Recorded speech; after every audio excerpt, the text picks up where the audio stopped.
खबर है उत्तर प्रदेश के जनपद बरेली से, जहां पुलिस ने फर्जी फर्मों के माध्यम से करोड़ों रुपए की जीएसटी धोखाधड़ी, बोगस आईटीसी क्लेम और वित्तीय हेराफेरी के एक विशाल संगठित गिरोह का भंडाफोड़ किया गया है। बताते चले कि वरिष्ठ पुलिस अधीक्षक के निर्देशन व एसआईटी के नोडल पुलिस अधीक्षक अपराध के पर्यवेक्षण में अपराध एवं अपराधियों के विरुद्ध चलाए जा रहे अभियान के क्रम में मुख्य विवेचक जीएसटी एसआईटी बरेली प्रभारी निरीक्षक थाना कैंट के नेतृत्व में पुलिस टीम द्वारा की गई कार्यवाही, पुलिस ने फर्जी फर्मों के माध्यम से करोड़ों रुपए की जीएसटी धोखाधड़ी के मामले में थाना किला में मुकदमा दर्ज था, जबकि पुलिस ने घटना का अनावरण करते हुए पूर्व में आरोपी सद्दाम हुसैन पुत्र बाबू मियां निवासी 140 जखीरा थाना किला जिला बरेली उम्र लगभग 30 वर्ष व मोहम्मद समद उर्फ शाहरुख पुत्र मोहम्मद आसिफ उर्फ गुड्डू निवासी खन्नू मोहल्ला नाई मस्जिद के पास थाना किला जिला बरेली उम्र लगभग 29 वर्ष को जेल भेजा जा चुका है।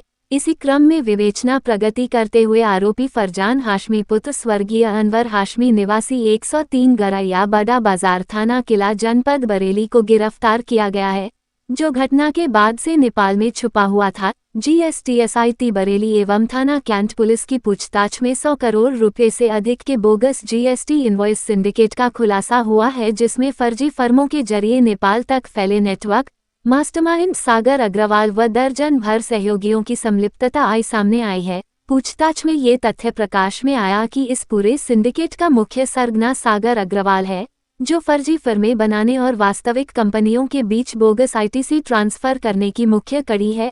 आरोपी फरजान हाशमी, विनीत अरोरा, अनुज अग्रवाल और अन्य सहयोगियों के साथ मिलकर डीएम कंपाउंड के सामने ऑफिस खोलकर बोगस फर्मों की एक लंबी चेन चला रहा था। इन लोगों ने दिल्ली के आसिफ से फर्जी आधार और पैन कार्ड प्राप्त कर दर्जनों फर्जी फर्में बनाई और बिना किसी वास्तविक माल के लेन देन के केवल फर्जी बिल जारी कर उत्तर प्रदेश व केंद्र सरकार को करोड़ों रुपए की क्षति पहुंचाई गई। जांच के दौरान ये भी सामने आया कि जीएसटी अधिकारियों की छापेमारी के बाद आरोपी नेपाल भाग गया था, जहां वह संदीप के फर्जी नाम से रहकर और जंगी ऐप के जरिए अपने साथियों से जुड़कर नेपाल से ही फर्जी इनवॉइस काटने का काम कर रहा था।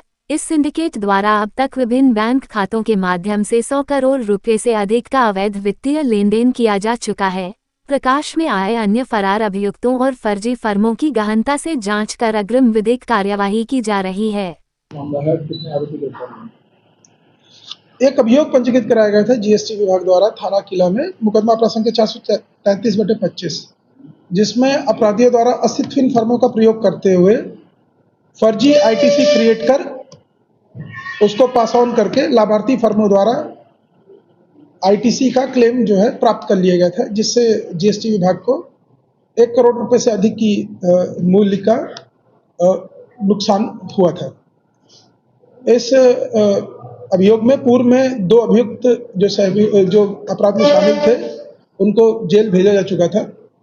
आज इस प्रकरण में जो अस्तित्वहीन फर्म का मेन ऑपरेटर है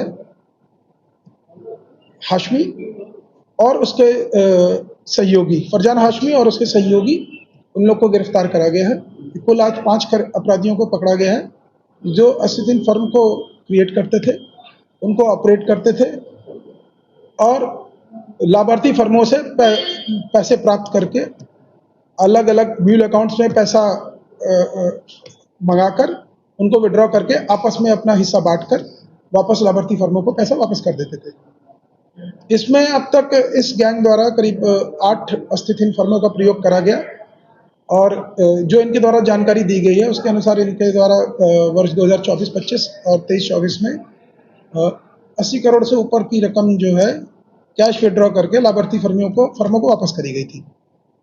किस तरह फंड बनाते थे सर, किस तरह से लोगों को जो है अपने भाषण देते थे, क्या लालच देते थे सर?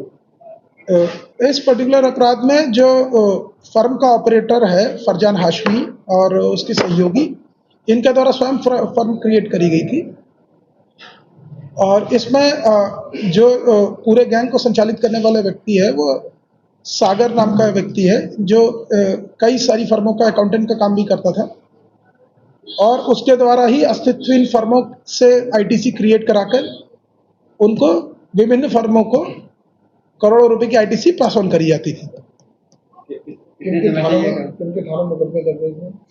अभी ये जो पर्टिकुलर जो ऑफेंस है वो किला थाने में पंजीकृत हुआ था। इनके द्वारा और भी कई सारी फर्में थी। ये जो पर्टिकुलर फर्म है वो एफएस ट्रेडर्स नाम की है, लेकिन इनके द्वारा आर्ट लाइफ, हुडा, माँ और मीना करके और इस तरह से करीब 7-8 फर्में जो हैं, अस्तित्व फर्में उस पर्टिकुलर पीरियड में प्रयोग करी गई थी, जो इनके स्वयं के नाम पे थी या फिर इनके किसी सहयोगी के नाम पे थी, उनका इस्तेमाल करा गया। जो पुराने जो इतिहास है, जो अपराधी का इतिहास, जो पहले भी उन्होंने तो फ्रॉड भी कराया।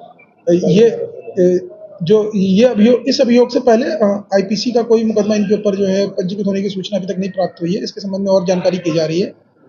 लेकिन इसमें जो फर्म का ऑपरेटर था, जब जीएसटी विभाग द्वारा इस अस्तित्वहीन फर्म एफएस ट्रेडर्स को जो है कैंसिल करा गया और उसके बाद अपनी जांच करेगी, तो जो फर्म का ऑपरेटर था फरजान हाशमी, वो यहाँ से भाग गया था और काफ़ी समय से, लगभग 2 वर्ष से नेपाल में छुप कर रह रहा था। क्या क्या बरामद हुआ इनसे? अपराध में प्रयोग लैपटॉप है, जिसमें करीब 100 से ऊपर अस्तित्वहीन फर्में की आईडीज जिसके द्वारा तैयार करी गई हैं, जिनका प्रयोग अपराध में किया जा रहा था, वो हैं। प्लस अलग एक लैपटॉप चार्जर भी है और 6 मोबाइल फ़ोन बरामद हुए हैं। कैसे बरामद हुए? नहीं, अभी कैश इसमें से जो उसके पास नेपाली करेंसी थी और कुछ भारतीय मुद्रा, वो बरामद हुई है। और चूंकि इसमें जो ट्रांजैक्शंस जो हुए थे वो वर्ष 2024 में हुए थे, तो पैसा जो था इनके द्वारा आपस में उसी समय बांट लिया गया था। विभिन्न म्यूल अकाउंट्स का भी इनमें प्रयोग करा गया था, जिनसे अलग अलग जिसके संबंध में अलग अलग अभियुक्तों का जो है नाम प्रकाश में आया है। नेपाल के अलावा और भी देशों में? नहीं, ये पर्टिकुलरली फरजान ये नेपाल गया हुआ था। बाकी सब जो इसके अन्य सहयोगी 4 सहयोगी पकड़े गए, वो यही बरेली में मौजूद थे।